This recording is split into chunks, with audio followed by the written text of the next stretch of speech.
तो बता दीजिए। मेरा नाम मोहम्मद आसिफ है। वक्फ बोर्ड जो होता है वो एक संप्रदाय जो अपनी आय से बची हुई संपत्ति होता है, जो अपने धर्म के प्रति सम्मान रखने वाले लोग होते हैं, वो अपनी संपत्ति को ईश्वर के राह में देते हैं। ये है वक्फ बोर्ड। जो मंदिर पे इन्होंने अभी वक्फ बोर्ड ने दावा ठोका है, अगले ने पेपर दिखा दिया 1 मिनट में, आप भी दिखा दो, क्या प्रॉब्लम है? अगर हमने अगर यूपी में ऐसा किया है या दिल्ली में किया है, बिल्कुल हमारी प्रॉपर्टी ले लीजिए आप, क्योंकि वो गलत है। वो अगर मैंने दान में दिया वक्फ बोर्ड को, मैंने अपनी जमीन अपनी संपत्ति दान में दिया, तो वो दान में ठीक है, वो उसके पास है संपत्ति, उसका अधिकार है। लेकिन जो जिस पे कब्जा किया गया उसको छोड़ना पड़ेगा, क्योंकि इस्लाम तो ये कहता है कि इस्लामिक बंदे का ताल्लुक इस्लाम से ताल्लुकात होना चाहिए, तभी वो वक्फ कर सकता है अल्लाह को। लेकिन ये तो गैर इस्लामिक है, तो आखिर सेक्शन 3 की क्लोज आर में ऐसा क्यों प्रावधान है और सरकार इसे बदलना चाह रही है, तो इसमें क्या दिक्कत है? अगर इन्होंने आपकी चीज पर कब्जा कर लिया, जैसे इसमें आपने जूते ले रखे श्री लेदर के, मगर जो भी है, अगर इन्होंने कब्जा कर लिया और अगर इन्होंने ये कहा कि मुझे इस पर विश्वास है कि मेरा है, तो ये चीज सही है गलत? बिल्कुल गलत है। सही है, ये गलत है। अब जैसे इन पे बात आई तो गलत सही हो गया। देखिए, तभी मैं कहता हूँ जातियों में मत बंटो। ये गलत सही करके सुनिए, सुनते रहिए, एक बात सुनिए। अभी भाई साहब की कैमरा चल रहे हैं और सामने पलट रहे हैं। मुझे इस बारे में कोई जानकारी नहीं है और मैं कुछ नहीं कहना चाहूँगा, क्योंकि मैं मेडिकल स्टूडेंट हूँ और मुझे आर्टिकल और सेक्शंस के बारे में नहीं पता। वक्फ बोर्ड का जो काम था, वक्फ बोर्ड ने अपना काम नहीं किया। वक्फ बोर्ड ने अपना काम नहीं किया। जो काम था इनका, जो प्रॉपर्टी वक्फ की करी गई, लोगों ने करी है, वो किस लिए करी थी कि वो गरीबों के लिए होती थी वो। अब वो गरीबों को तो इन्होंने दी ही नहीं, ये खुद ही खा रहे हैं। बोर्ड की ज़मीन है और हमको लगता है वक्फ बोर्ड को ही इसका निर्णय लेने का हक होना चाहिए। आपको क्या लगता है कि वक्फ बोर्ड में अमेंडमेंट होना चाहिए, नहीं होना चाहिए? वक्फ बोर्ड बिल्कुल अपनी जगह सही है, क्योंकि एक ये जो अपनी मेहनत से काम करके जो अपना पैसा बचता है, उसके अलावा जो खरीदा जाता है वो ज़मीन है। अब हम उसको लुटाए बर्बाद करें, वो हमारी मर्जी। आपका नाम क्या होगा? नाम जानने की जरूरत नहीं है इतने का। आपका नाम क्या होगा? रमेश झा।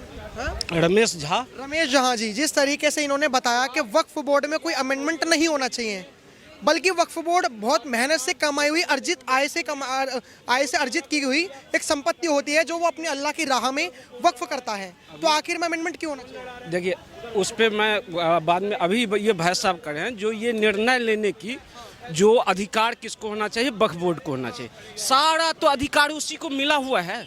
जिस जमीन पे आकर वक्फ बोर्ड कह दे ये मेरी संपत्ति है, उसके बाद वो आदमी जाएगा कहाँ? जाने का अधिकार कहाँ है? वक्फ बोर्ड में ट्रिब्यूनल है ना, उसी के पास, अब वही फैसला सुनाएगा। ये एक तरह से जमीनों पे दान, मैं कहता हूँ जो अगर दान दिया है तो इस पे सर्वे हो जाना चाहिए देश में, एक बार सर्वे करवा लो।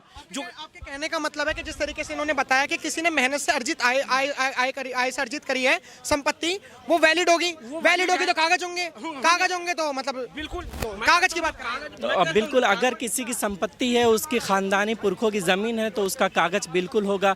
फॉर एग्जांपल, इन्होंने एक मेहनत किया, घर बनाया, इन्होंने एक ज़मीन खरीदी और उस ज़मीन का कुछ हिस्सा अपने ईश्वर के लिए, कुछ राहगीरों के लिए इन्होंने दान कर दी, तो बेशक उसका ज़मीन का हिस्सा, तो उनके पास प्रॉपर्टी का कागजात तो हैं, लेकिन हमको क्या ज़रूरत है हम इनकी ज़मीन पे जाके हम बोलें कि आप कागज़ दिखाओ, जबकि वो प्रॉपर्टी इनकी खुद से पहले से ही है।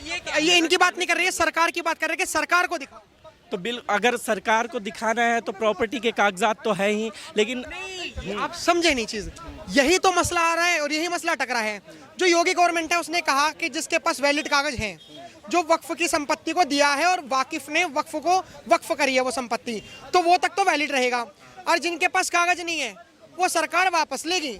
अब ये असदुद्दीन ओवैसी जो है, उन्होंने कहा कि ये हमला है। अब हमला कैसे हो गया? इसमें बुराई क्या है? अगर हम ऐसा कोई फ्रॉड करते हो तो हमारे से छीन लो ना, हमने कब रोका है? हमने अगर कोई मंदिर इस तरीके से बनाया, आप छीन लो, कोई दिक्कत नहीं है। हम तैयार हैं उस इंक्वायरी के लिए, आप क्यों नहीं तैयार हो? क्योंकि आपके मन में कुछ काला है।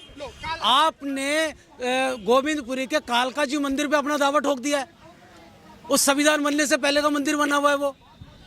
ये तो जज भी तुम्हारा, बॉस भी तुम्हारा, फैसला भी तुम्हारा, और हम 100 करोड़ बेवकूफ।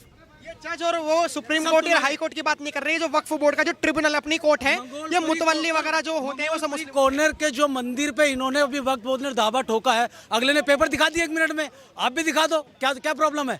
अगर हमने अगर यूपी में ऐसा किया है या दिल्ली में किया है, बिल्कुल हमारी प्रॉपर्टी ले लीजिए आप, क्योंकि वो गलत है, वो हमें दिक्कत ही नहीं है।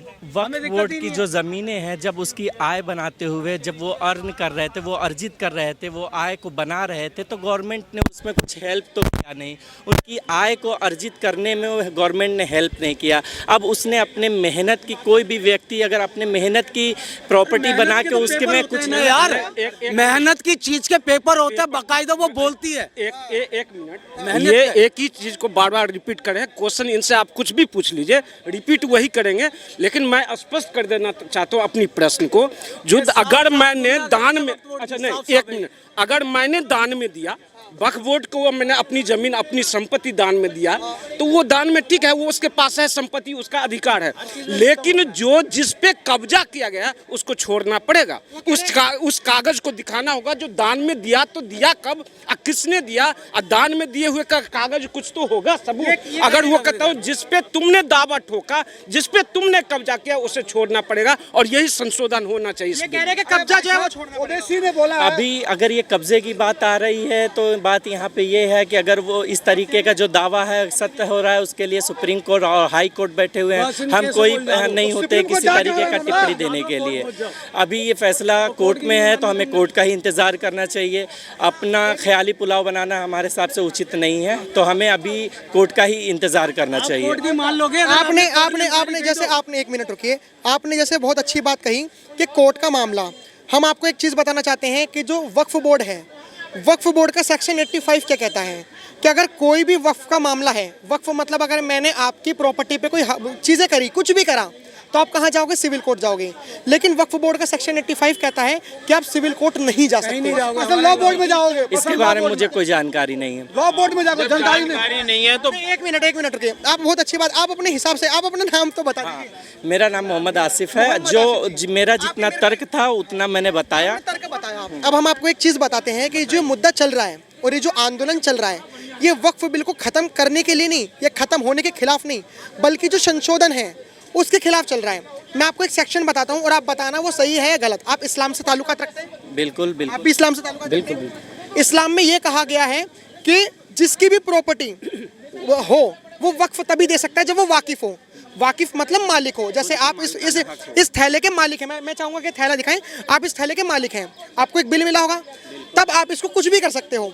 लेकिन जो वक्फ बोर्ड है उसमें 2013 में सेक्शन 3 की क्लोज आर कहती है कि बंदा इस्लामिक हो या बंदा इस्लामिक नॉन इस्लामिक हो, आप उसको वक्फ कर सकते हो। कितना जायज़ है? तो अगर उसका खुद का मालिकाना हक है, उसके पास उसका जो है प्रॉपर्टीज के कागज है, तो वो उसको हक वक्फ कर सकता है। वक्फ कैसे? मैं यही तो आपसे पूछना चाह रहा हूँ। जैसे मान के चलो कि आप कौन है, हिंदू है, कौन है? हिंदू। अगर इनकी प्रॉपर्टी है तो वक्फ बोर्ड क्यों चाहेगा कि किसी गैर इस्लामिक व्यक्ति की प्रॉपर्टी वक्फ में जाए? क्योंकि इस्लाम तो ये कहता है कि इस्लामिक बंदे का ताल्लुक इस्लाम से ताल्लुकात होना चाहिए, तभी वो वक्फ कर सकता है अल्लाह को। लेकिन ये तो गैर इस्लामिक है, तो आखिर सेक्शन 3 की क्लोज आर में ऐसा क्यों प्रावधान है और सरकार इसे बदलना चाह रही है, तो इसमें क्या दिक्कत है? तो मेरा ये मानना है कि अगर वो उनकी खुद की आय नहीं है तो उसको वक्फ नहीं किया जा सकता। अगर उनकी खुद की आय है तो उसको ही वक्फ किया जा सकता है, जो सही तरीका है। तरीका तो आपने सही बता दिया, लेकिन हमें इस्लाम के हिसाब से चलना है या अलग चीज़ों के हिसाब से? हमको जो सही है हम उसके हिसाब से चलेंगे। इस्लाम में क्या गलत लिखा है कि वक्फ की ज़मीन वाकिफ की होनी चाहिए? देखिए, जिस चीज़ की जानकारी ना हो, जैसा कि मैंने पहले बताया आपको, इसके बारे में मुझे जानकारी नहीं है। ये जो सेक्शन आपने बताया है, बिना उसको पढ़े, हम स्टूडेंट हैं, हम बिना पढ़े एग्ज़ाम दे नहीं सकते और बिना पढ़े रिजल्ट नहीं आता, तो मैं बिना इसकी जानकारी के कोई भी टिप्पणी नहीं करना चाहता अच्छा, हूँ। मेरे को एक चीज़ बताइए, मान के चलिए कि ये जो है, आप ये अननोन है, सॉरी आप अननोन हैं, अगर इन्होंने आपकी चीज़ पर कब्जा कर लिया, जैसे इसमें आपने जूते ले रखे श्री लेदर के, मगर जो भी है, अगर इन्होंने कब्जा कर लिया और अगर इन्होंने ये कहा कि मुझे इस पर विश्वास है कि मेरा है, तो ये चीज़ सही है गलत? बिल्कुल गलत है। अगर उनका चीज़ ये नहीं है तो बिल्कुल नहीं है। लेकिन वक्फ बोर्ड का जो सेक्शन 40 है उसकी क्लोज 1 और उसकी क्लोज 3 कहती है कि अगर आपको विश्वास है कि ये प्रॉपर्टी आपकी है तो आप इसे क्लेम कर सकते हो, ये गलत है सही है? गलत सही का फैसला मुझे लगता है जहाँ तक आप सारे फैसला, अब गलत सही का फैसला आ गया। जहाँ अब तक गलत सही का, अभी सब कुछ बता रहे थे कि नहीं भाई साहब, एक मिनट फोन छीने मत। अभी ये कह रहे थे भाई साहब कि ये सही है, ये गलत है। अब जैसे इन पे बात आई तो गलत सही हो गया। देखिए तभी मैं कहता हूँ जातियों में मत बंटो।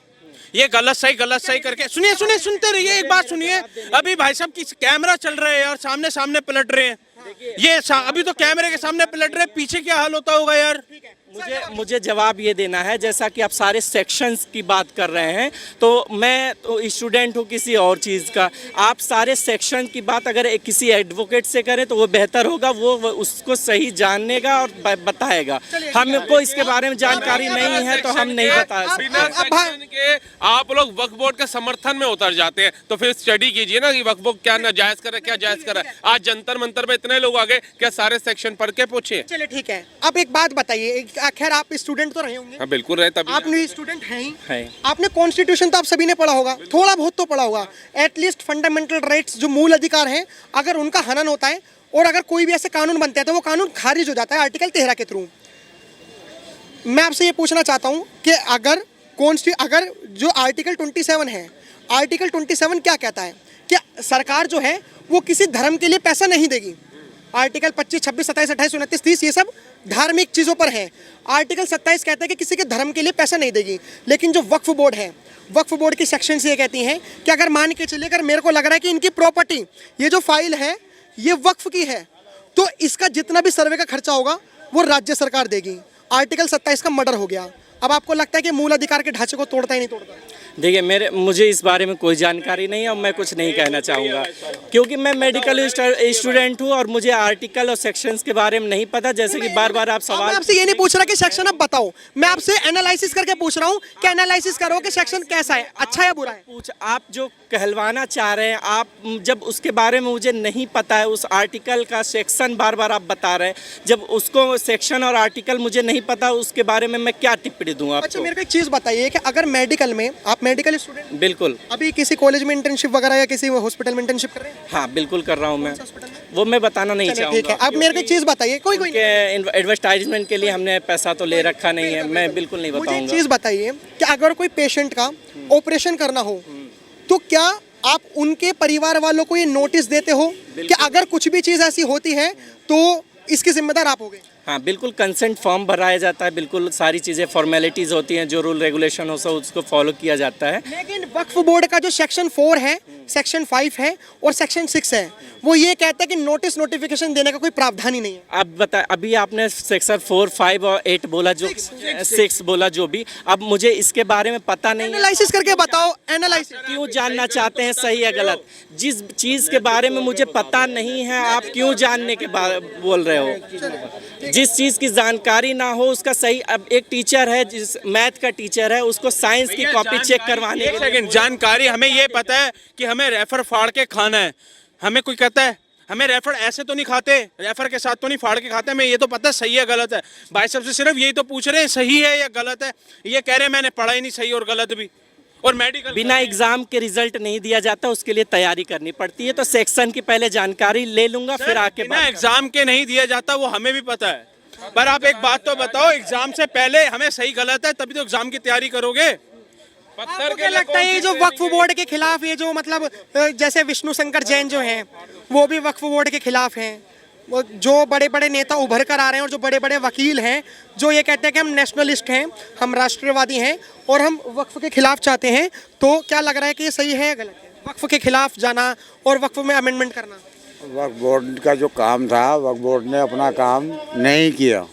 वक्फ बोर्ड ने अपना काम नहीं किया। हाँ, मतलब वक्फ बोर्ड ने अपना नाम नहीं किया, मतलब जो काम था इनका, जो प्रॉपर्टी वक्फ की करी गई, लोगों ने करी है, वो किस लिए करी थी कि वो गरीबों में हाँ गरीबों के लिए होती थी वो। अब वो गरीबों को तो इन्होंने दी ही नहीं, ये खुद ही खा रहे हैं, और क्या करेंगे वो। उसमें ये थोड़ा ही था कि वक्फ बोर्ड को हक था, जिसको भी वो लिखेगा उसकी है वो। चाचा जो बिल्कुल बोले सही बोले। मेरे को एक चीज़ ये भी जाननी है, जैसे आपने कहा तो वक्फ बिल में, वक्फ जो बिल है वो जो जेपीसी के पास गया है, वो वक्फ को ख़त्म करने की बात नहीं कर रहा। वो जो वक्फ बिल है उसे ख़त्म करने की बात नहीं कर रहा, वो ये कह रहा है कि अमेंडमेंट होना चाहिए जो हमारे कॉन्स्टिट्यूशन के जो मूल ढांचे को जो तोड़ रही है चीज़ें, जैसे आर्टिकल 14 कहता है कि समानता का अधिकार है।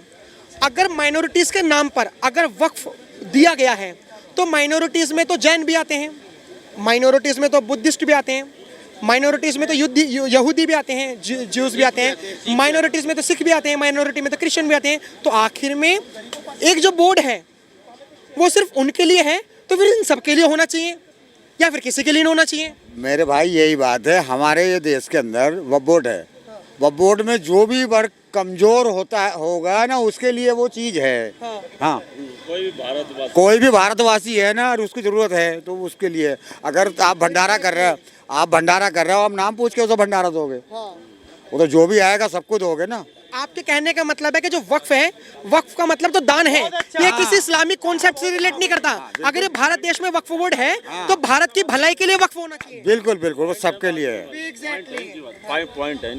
सर ये मैं कहना चाहता हूँ, ये जो लॉ बना हुआ है वक्फ बोर्ड का और हिंदू लॉ का, वो भारत में एक कानून नहीं हुआ, इसी वजह से कंफ्यूजन सारी चीज़ में रहता है। एक कानून होता था, हिंदू लॉ के लिए अलग है, मुस्लिम लॉ के लिए अलग है, इसलिए वक्फ बोर्ड बन के उनमें लॉ बना के वो अपनी दूसरी जमीन को कब्जा करने तैयार होते। दूसरी चीज़ ये, सबसे बड़ा चीज़ ये, वक्फ बोर्ड बनना कहानी कहाँ से शुरू हुआ है? जब 1947 में जब डिवाइड हुआ है भारत, तभी उस समय पाकिस्तान के जो लोग मुस्लिम लोग को यहाँ छोड़ के चले गए, उनके प्रॉपर्टी को अपने नाम के, जो भी भारत का प्रॉपर्टी है उनका प्रॉपर्टी, जो भारत का शत्रु प्रॉपर्टी कहा जाता है, यदि भारत का मुस्लिम छोड़ के पाकिस्तान चले जाता है उसका प्रॉपर्टी क्यों कहा जाता है भारत का शत्रु प्रॉपर्टी? क्योंकि भारत छोड़ के चले गए वो, इसलिए वो शत्रु प्रॉपर्टी का भारत का होता है। लेकिन ये लोग वक्फ बोर्ड वाले वो प्रॉपर्टी कब्जा किए, वो बोले हमने जो मुस्लिम यहाँ आएंगे, पाकिस्तान जो मुस्लिम आएंगे कि यहाँ मुस्लिम होंगे, हमने इसको डिवाइड कर देंगे। लेकिन वो लोग अपने नेता लोगों का वो दलाली करके अपने खूब पैसा कमाया, वक्फ बोर्ड जो मेंबर लोग वो अपने दलाली करके